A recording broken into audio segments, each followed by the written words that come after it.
In life, we all encounter obstacles, and those obstacles come in all different shapes, sizes, and forms. The question is, how do we handle those obstacles? Do we attack them head on, or do we allow them to make us quit? Welcome to the No Quit Living podcast, where we aim to motivate and inspire listeners to never give up on themselves, their dreams, or their goals. We will interview successful people from all walks of life as they share their no-quit stories when they had the choice to give up or give in, but they didn't. We thank you for listening, and we hope to be that jolt of positivity as you go for your greatness. Welcome to episode number 172 of the No Quit Living podcast. I'm your host, Christopher J. Worth, and today's theme of the day happens to be New Year. Our quote of the day comes to us from Michael Josephson. Approach the new year with resolve to find the opportunities hidden in each new day.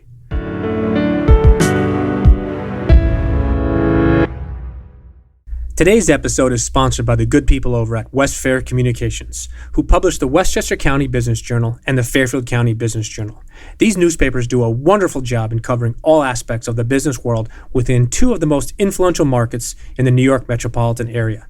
You can also take advantage of their daily news feeds, which keep track on the companies and thought leaders in these important regions. For more information, take a look at www.westfaironline.com. Trust me, once you start reading, you won't quit. First off, I would like to wish everyone a very happy new year. I know we've taken a little bit of a break from our podcast, but we are back and ready to go, and I'm extremely excited to bring you today's episode.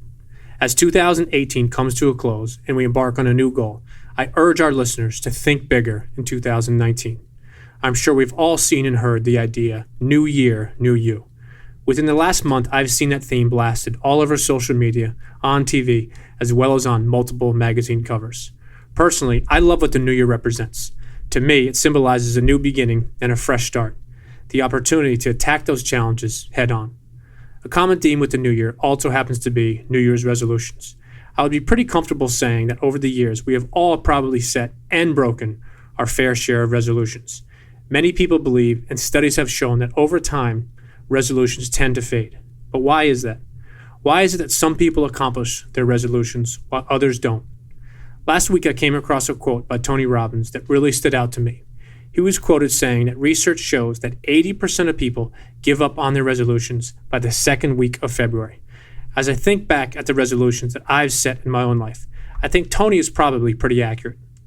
I was curious as why people, including myself, give up so easily on those resolutions.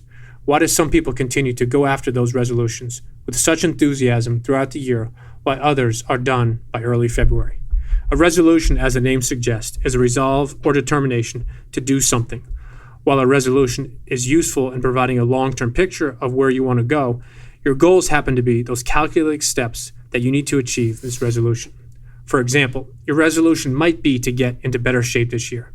Getting in better shape is a great first step, but just getting into better shape is not the most effective target to strive toward. Instead, you should set a goal to lose 15 pounds by April 1st as a result of consistently going to the gym 4 to 5 times every single week. If we were to poll our listeners, I would be pretty confident that the most common New Year's resolutions for 2019, in no particular order, would be to get in better shape, to quit drinking or smoking, to double business or personal income, to spend more time with family or friends, and to read more books. Now, don't get me wrong. These are all very positive and important resolutions, but they are missing one key ingredient: a specific plan of action, your plan of attack. The great Lee Iacocca said, "The discipline of writing something down is a first step towards making it happen." Write down your plan. What do you need to do, and what action steps do you need to associate with them? Putting them down on paper is very powerful. Statistics have shown that when you put things down on paper and you commit them to somebody else, you have a much higher chance of following through and succeeding.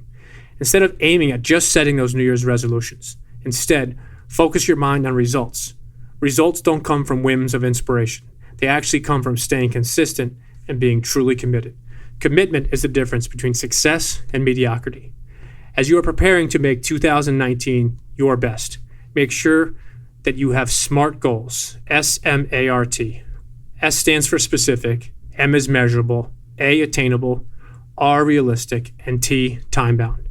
No matter what your goal is, big or small, make sure that you are consistent along the way and that every day you take specific action. Whether you set resolutions, goals, or dreams, as we head into 2019 and the new year, I challenge everyone to stick to it in 2019. You didn't gain 30 pounds in one meal, nor will you lose that 30 pounds in a single workout. Make sure your resolution, goal, or dream is very specific, but do it for you.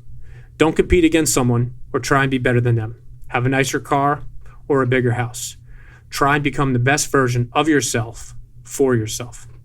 As we begin this year with optimism and excitement, I would like to encourage our listeners to think differently in 2019. Think bigger, think bolder, and get out of your comfort zone. To quote Thomas Jefferson, if you want something you've never had, you must be willing to do something you've never done. I urge you to start today and to start now. Start small, but keep going. When you encounter an obstacle, a challenge, or have a bad day, don't give up. It won't be easy making 2019 your best, but it will be worth it. Greatness isn't given, it's earned. In conclusion, I would like to quote a friend of mine and a former guest on our podcast, Hal Elrod. Let today be the day you give up who you've been for who you can become. And lastly, to our listeners, thank you. We truly appreciate your time, and we hope our episodes inspire you to keep on attacking life and never giving up. To quote Dr. Norman Vincent Peale, it's always too early to quit.